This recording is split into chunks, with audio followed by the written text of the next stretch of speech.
She walked into court to mock the judge, but when her lie started to unravel, Judge Caprio exposed a secret so devastating it destroyed everything she'd built, live, in front of the whole courtroom.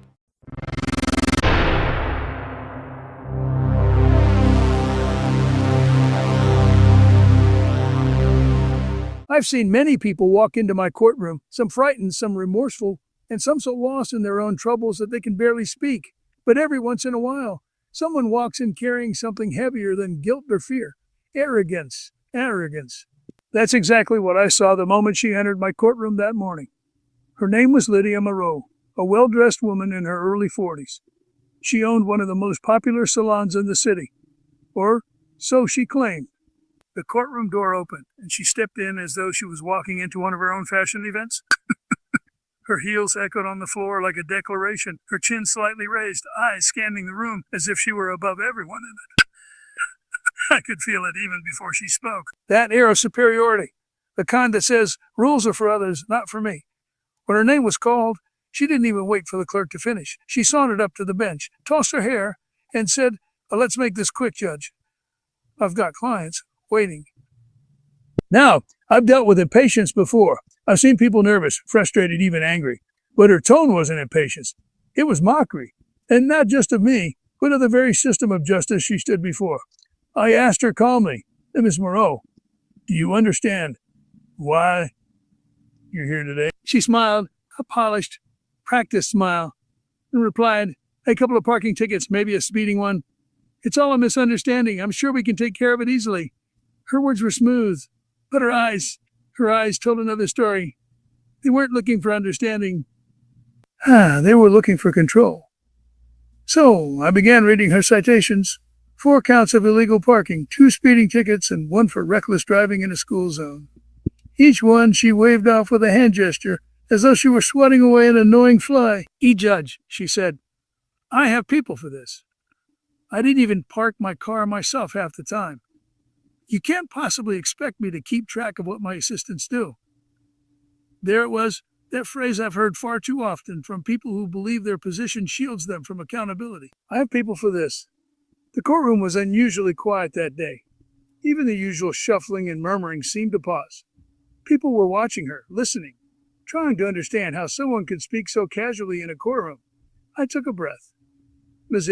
Ennis. Moreau, I said, whether it's your assistant or your chauffeur, the car is registered in your name. That means the responsibility falls on you. She laughed, a small dismissive sound. Replied, I donate more to charity in a month than these tickets are worth. Let's not waste time over a few dollars. That was the moment I knew this case wasn't about money or parking tickets. It was about respect. Something far more valuable, and something she clearly hadn't learned. I leaned forward slightly. Ms. Moreau, I asked her, do you think the laws of this city apply only to those who can't afford to pay the fines? She looked at me for a moment, then smiled again. Honestly, Judge, sometimes yes. The courtroom gasped. A woman sitting in the back shook her head. Even the clerk paused mid-note. I've heard a lot of confessions in my time, but that one was bold. I looked at her and said quietly, you're very honest, Miss Moreau. But honesty without humility can be dangerous. For the first time, her smile flickered, just slightly, but enough for me to notice. Still, she wasn't done. She crossed her arms, leaned on the podium, and said, a judge, with all due respect, people like me keep this city running. My clients, my business, my taxes, they pay for this building. So maybe I deserve a little understanding. There was a kind of chill that settled in after she said that. The kind of silence that comes before a storm. I didn't raise my voice. I didn't need to.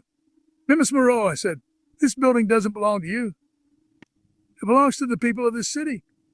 The same people who follow the laws you think you're above. Every person who sits in that chair before me is treated with the same fairness whether they own a salon or sweep its floors. She tilted her head, unimpressed. Well, that's a nice speech, she said. But can we move on? I really don't have time for oral lessons. That line, it didn't make me angry, but it told me everything I needed to know about her. She wasn't here to listen, to reflect, or to take responsibility. She was here to win, to walk out of my courtroom with her pride intact, no matter the cost. And as I looked at her, at that confidence that bordered on contempt, I thought to myself, life has a way of humbling even the proudest souls, sometimes through hardship, sometimes through truth. That morning, Lydia Moreau had no idea that her own truth was about to be laid bare, not by argument, not by anger, but by the quiet, unwavering force of accountability. And before this hearing was over, she'd learn a lesson no mirror could ever show her. As the morning went on, I could sense that the air in the courtroom had shifted. The laughter she had tried to summon from the crowd at her own arrogance was gone. People weren't entertained anymore. They were uncomfortable. They could see it, too, the widening gap between Lydia's confidence and her conscience. I turned to the clerk and asked for the next citation in her file. A reckless driving, he read aloud. A speeding 45 miles per hour in a 20-mile-per-hour school zone. The words alone drew a murmur through the courtroom. School zone violations have always struck a deep chord with me. Those aren't just numbers on a radar gun. Those are the moments when children cross the street trusting that adults will value their lives more than their own hurry. And Ms. Moreau, I said quietly, hear this one. This isn't about money. This one's about lives. Were you aware of where you were speeding? She sighed, rolled her eyes a little, and said, Judge, it was early. It was early. There weren't even any kids around. I was late for a meeting. And besides, I'm a good driver. Nothing happened. Nothing happened. Nothing happened. That phrase has a way of sticking to me because I've heard it too often from people who only measure danger by the accidents that do happen, not the ones barely avoided. I kept my tone even. You're saying you were speeding through a school zone, but since no one was hurt, it doesn't matter. Her answer came with a shrug. That's right. You're reading too much into it. Before I could reply, a hand rose from the gallery. An older man sitting in the back row. His voice trembled slightly as he said, Your Honor, may I speak? Normally, I would not allow interruptions, but there was something in his voice. Not anger, not defiance, but pain. I nodded. Go ahead, sir. He stood up slowly, leaning on his cane. His eyes never left Lydia's. Judge, he said, I was parked outside that school that morning. I saw a car. My granddaughter was crossing the street. If my daughter hadn't pulled her back, he paused, took a breath that caught in his throat. She would have been gone. The car missed her by a few feet. The courtroom fell silent. You could hear the ticking of the wall clock, the faint hum of the air conditioner. Lydia looked stunned, but only for a second. Then, like someone brushing off a stain, she said, That's impossible. People exaggerate. It wasn't even close. The man shook his head. I know what I saw. My granddaughter still wakes up crying from nightmares about a red car. And I'll never forget your license plate. For a long moment, I didn't say anything. I wanted to give the silence room to work, because sometimes silence delivers truth louder than any speech ever could. Finally, I spoke. Miss Moreau, do you understand what's being said here? She crossed her arms. I understand people are being dramatic. I didn't hit anyone. Isn't that what matters? I nodded slowly. You're right. You didn't hit anyone, and we're all thankful for that. But you came within inches of destroying a family's peace. And what troubles me isn't just your speed, it's your lack of remorse. She laughed, though this time it sounded forced. Judge, you're making it sound like I'm some kind of criminal. It's just a speeding ticket. I looked at her carefully. No, Miss Moreau, it's not just a speeding ticket. It's a reminder of what happens when ego replaces empathy. The older man sat down. His eyes were red.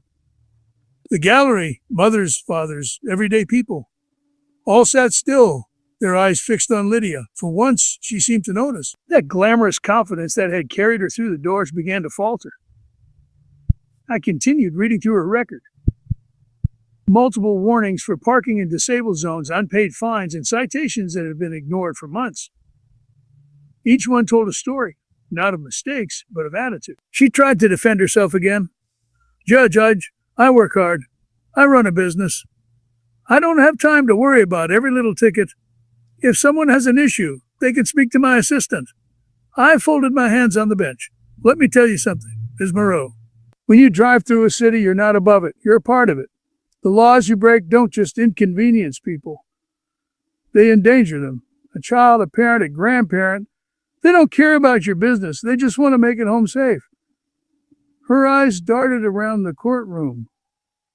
The silence that followed wasn't friendly. It wasn't supportive. It was a mirror, and for the first time, she didn't like what she saw in it. Then she spoke, almost defensively. Look, I said, I'm sorry if anyone got scared. I didn't mean it. What more do you want me to say? I could have lectured her more, but I didn't. Because sometimes the hardest lessons are not in what's said to a person, but in what the world stops saying back. I leaned back slightly and said, you don't need to say anything else. The truth speaks loud enough. Her smile didn't return after that. For the first time since she'd entered my courtroom, Lydia Moreau seemed unsure of herself. She looked around at the people, and no one looked back at her. Not out of hatred, but out of quiet disappointment. And as I watched her that day, I thought to myself, ego is like speeding. The faster it goes, the harder the crash. She still thought this was about tickets. She had no idea the worst revelation was yet to come. One that would not only humble her, but expose the life she'd built on deception. When you've sat on the bench as long as I have, you learn that the truth doesn't always arrive in one piece. Sometimes it comes in fragments, small details, gestures, or contradictions that slowly form a bigger picture.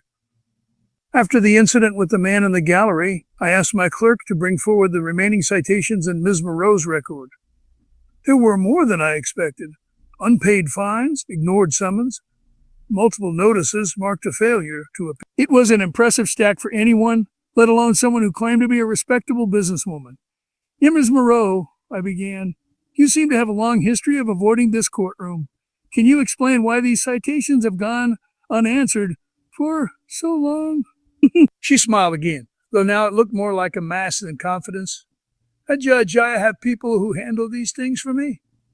I don't keep track of every letter or notice that shows up. That's what I pay staff for. I nodded slowly. So you're saying you've delegated your legal responsibilities to others? Exactly, she said, as if it were the most reasonable thing in the world. There it was. The kind of entitlement that often hides behind polished words and professional charm. But something about her tone made me look closer. She wasn't nervous. She wasn't even slightly embarrassed. That's when I realized this wasn't negligence. It was strategy. She didn't ignore the law because she forgot. She ignored it because she thought she could.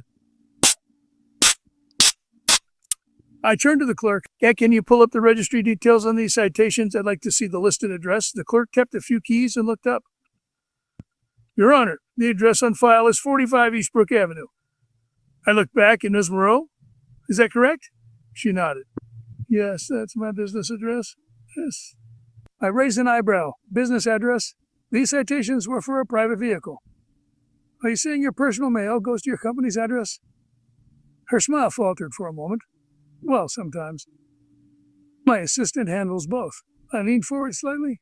And who is your assistant? She hesitated just for a second. Her name's Carr. The pause didn't escape me. It was brief, but it carried weight. The kind of hesitation that comes from inventing a name.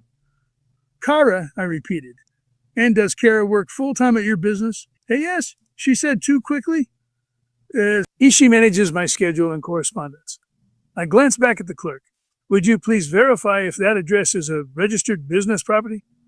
A few minutes later, the clerk returned with a puzzled expression.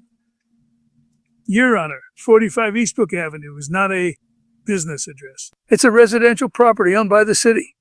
Low-income housing. The courtroom stirred. Lydia blinked, visibly caught off guard for the first time. That's not possible, she said sharply. There must be a mistake. No mistake, the clerk replied. The property was listed under the city's affordable housing program. I looked at her carefully. Ms. Moreau, do you live at that address? She swallowed hard, her posture tightening. Of course not. I own a home on Oakview Drive. Then why? I asked softly. Are your vehicle and mailing registrations tied to a subsidized housing unit meant for low-income residents? Silence. It stretched long enough that everyone in the room began to feel it pressing down. Finally she spoke, her voice quieter now. It's just paperwork. I didn't handle that myself. Someone must have mixed things up. Someone? I repeated. Or was it convenient for you to list that address so your registration fees and city taxes were lower? She opened her mouth to respond, but no words came out. That's when I knew the truth had finally caught up with her. I've seen liars before, many of them. Some lie to protect themselves, others to hide their shame. But Lydia's deceit wasn't born from fear. It was born from entitlement. She didn't see her actions as wrong, just clever. I leaned back in my chair, letting the weight of the revelation settle in the room. Miss Moreau, do you understand what this means? You've been representing yourself as a successful businesswoman, yet you're using a city-subsidized address to reduce your expenses. That's fraud.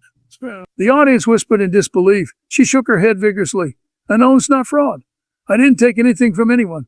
It's just an old address that wasn't updated. An old address? I repeated. An old address? I repeated. The registration was renewed 3 months ago.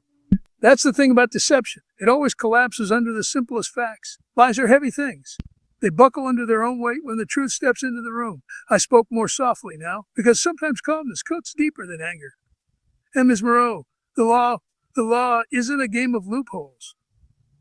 It's a covenant of trust. You've not only broken the law, you've mocked it. You've used the system designed to help those in need for your own convenience. And now you expect the same system to show you mercy. For the first time that morning, she didn't respond. Her eyes dropped to the table. The courtroom, which had once been her stage, now felt like a spotlight she couldn't escape. Then I noticed something, her hand trembling slightly as she adjusted her purse. The facade was cracking. The truth had finally pierced through the armor of arrogance. I continued, You came here for a speeding violation, Ms. Moreau. But what we're seeing now goes far beyond the It's not just about traffic, it's about integrity. And then I added something that I knew would stay with her. You see, Ms. Moreau, your car didn't just move too fast. Your ego did. And it sped so far ahead of your conscience that the two forgot how to travel together. There was no anger in my tone, only disappointment. Because beneath every act of arrogance lies something tragic. A person who's lost sight of decency. As I adjourned for a short recess, I couldn't help but think how often justice reveals more than punishment. It reveals character. And in Lydia Moreau's case, the truth was now fully out of hiding. But what would happen next? That was the moment that truly tested her soul. When I returned to the bench after the short recess, the atmosphere in the courtroom had changed entirely. Gone was the restless murmuring, the scattered laughter, the bravado that had filled the air earlier. What remained was a heavy silence, the kind that only truth can bring. Truth has a strange weight to it. It humbles the arrogant and steadies the honest. It had finally begun to press down on Miss Lydia Moreau. She was no longer leaning back in her chair, no longer crossing her arms in casual defiance. She sat stiffly, her eyes unfocused, as if she were replaying every word that had been spoken. The glamour that had walked into the courtroom that morning, the diamond bracelet, the designer suit, the self-satisfied smirk, now looked almost tragic, like armor that no longer fit the battle she was fighting. I watched her for a long moment before speaking. Moreau, I said gently, do you understand what has been presented here today? She blinked, then straightened, the faintest trace of her old pride flickering back. I understand, she said curtly, that people are jealous, that they love to see a successful woman dragged down by details. I let her words hang there for a moment, not because they angered me, but because they revealed so much. Even now she clung to the same story, that everyone else was at fault, that her success justified her indifference. I'd seen it before, in many faces, across years of trials. The desperate need to believe that power equals innocence. Ms. Moreau, I said, this is not about jealousy. It is about responsibility. You claim to have built everything yourself, but every document, every piece of evidence shows otherwise. The house you live in sits on loans under her name. Even your so-called success has been mortgaged on someone else's sacrifice. Her jaw tightened. You don't understand how hard it is to keep everything running. My mother owes me for that. I've carried her my whole life. I leaned forward slightly. Your mother owes you. Or do you owe her for the roof above your head, for the name on your business, for the foundation that you've used to build your empire of appearances? She opened her mouth, but no sound came. The courtroom was still. Not a shuffle, not a whisper. Every eye was on her. It was then that I decided to speak not just as a judge, but as a son. Miss Moreau, I said softly, I am the son of immigrants. My parents worked themselves to exhaustion so that I could have a better life. Everything I have, I owe to them. And I will never forget that. The older I grew, the more I realized gratitude is the real measure of success. Not wealth, not power. Gratitude. When did you lose yours? Her lips parted as if to respond, but her voice faltered. Her defiance was thinning. The foundation of arrogance beginning to crumble. You could see it, the shift in her posture, the tremor in her hands. Pride, when cornered by truth, doesn't explode. It collapses, I continued quietly, deliberately. You came here mocking this court, laughing at the law, calling it a farce. You believe the rules were made for others, not for you. But here's what you fail to see. The law isn't meant to humiliate. It's meant to protect. Protect your mother who trusted you. Protect your employees who worked under your name. Protect every person who believes that justice still belongs to everyone. Rich or poor, loud or quiet, she swallowed hard, and for the first time, her eyes softened.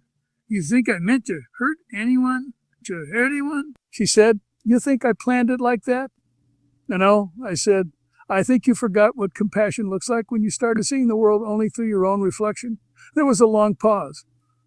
I could feel the entire courtroom breathing with me, waiting. Your Honor, she said finally, her voice breaking slightly, I just didn't want to be ordinary. My whole life, people looked down on me. I wanted to prove I could be someone. I nodded. And you could have, without stepping on others to climb higher. True success doesn't come from standing above people. It comes from lifting them with you. Her eyes shimmered with something that almost looked like shame. For the first time, she wasn't fighting back. She was listening. I turned to the clerk. Please read the summary of findings. The clerk stood and read through the charges. Fraud, falsified registration, endangerment, and a list of unpaid debts tied to her mother's name. Each word landed like a quiet hammer. With every count, Lydia's face grew paler. When it was done, I looked at her one last time. Moreau, this court's purpose is not to destroy you, but to wake you. You have used the name of your mother, the trust of your workers, and the patience of this city as shields for your ego. That ends today. I paused, then delivered the verdict with calm finality. All debts and business liabilities tied to your mother's name will be legally separated pending full investigation. Your business license will be suspended until the debts are resolved and the fraudulent filings corrected. You are hereby ordered to repay all outstanding fines and penalties in full, and restitution will be made to those who suffered under your actions. The room was silent, not out of shock, but out of awe. Justice, when it's done right, doesn't roar. It lands softly, like truth finally exhaled. Lydia sat motionless, eyes glassy, breathing shallow. She looked less like a villain now, and more like a person seeing the wreckage of their own choices for the first time. The arrogance was gone. What replaced it wasn't humility yet, but awareness, and that's where change begins. I closed the file, adjusted my glasses, and said quietly, Ms. Moreau, this court will not remember you for your insults or your wealth. It will remember you for this moment, when the truth finally reached you. Take it not as punishment, but as a miracle. Look into it until you recognize the person you were meant to be. For a second, her lips quivered, as if she wanted to speak, to apologize, to fight. But instead, she lowered her eyes. The sound of the gavel broke the silence. Case deferred for review. As the bailiff escorted her out, I watched her go, head lowered, steps slower than they had been when she entered. And I thought to myself, perhaps pride can break, but sometimes, in its breaking, redemption finds its way in. When the courtroom finally emptied, I sat alone for a few minutes, the echoes of the day still lingering in the air. The gavel had fallen, the judgment had been made, but justice, real justice, the kind that touches the soul, doesn't end with paperwork. It lives in what happens after. It lives in whether a person truly sees the mirror that was placed in front of them. Lydia Moreau's case wasn't the loudest I'd ever presided over. There were no shouting matches, no dramatic breakdowns, no tearful apologies that made the evening news, but there was something about it, something haunting. Perhaps it was because I had seen that same pride before, just in different faces. Sometimes it wears a suit, sometimes a uniform, sometimes even a robe. Pride is an equal opportunity destroyer. It doesn't care where you come from. It feeds on the belief that you're untouchable. And Lydia, for most of her life, believed exactly that. When she first entered that courtroom, she saw it as a stage.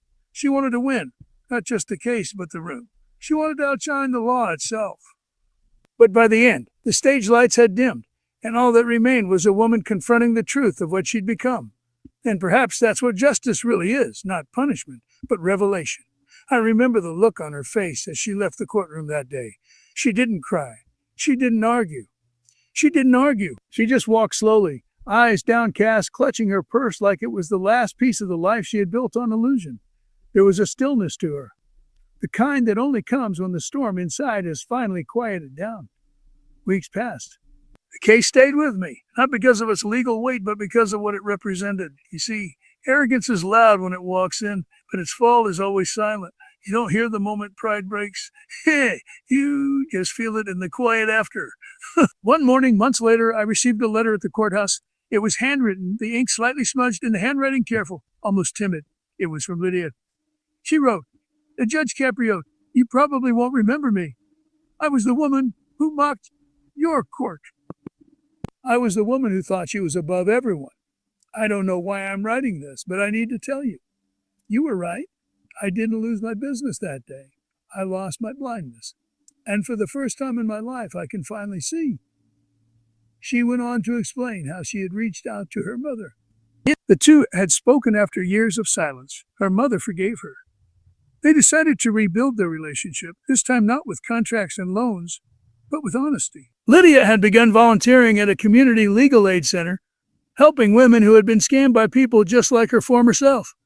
She said it wasn't redemption yet, but it was a start. I put the letter down and smiled quietly. I've always believed that the best kind of justice doesn't end with punishment. It begins with understanding. Because when people understand the pain they've caused, when they finally see the full picture, that's when change begins to take root. People often ask me what the hardest part of my job is. Some think it's the pressure of deciding someone's fate. Others assume it's the weight of the evidence, the gray lines between guilt and innocence. But the truth is, the hardest part isn't delivering judgment. It's holding on to faith that people can change, even after they've fallen. In that courtroom, I've seen every kind of pride. The rich who think money protects them, the poor who think the world's forgotten them, the angry, the broken, the lost. But every once in a while, someone like Lydia walks in, someone who needs to lose everything they think they are to find who they were meant to be. That's the strange beauty of justice. It doesn't just restore balance in the law, it restores balance in the soul. Before I left that day, I looked out the courtroom window. The sun was setting, its golden light cutting through the tall city buildings. For a moment, it reminded me of something my father once told me. Words that I've carried through every decision, every case, every gavel strike. Frankie, you can't fix the world, but you can light a candle where it's dark. Even one candle can help someone find their way home. Maybe in that courtroom, amid all the pride and punishment, that's what we had done. Maybe for Lydia Moreau, a small light had been lit. Faint, but steady. I closed the file on our case that evening, not with satisfaction, but with hope. Because when a person finally sees their reflection clearly, when they stop defending their mistakes and start understanding them, that's when justice does its truest work. And as I turned off the lights and walked out, I thought to myself, power fades, wealth fades, even beauty fades. But humility is eternal. It's the language of the soul that remembers where it came from and who it owes everything to. So if you ask me what the real verdict of that day was, it wasn't written in ink. It wasn't sealed in a folder or filed in an archive. It was written in a woman's heart, a heart that had finally learned that no one stands above the law and no one stands beneath forgiveness. Justice, after all, isn't just about what happens in court. It's about what happens after the gavel falls.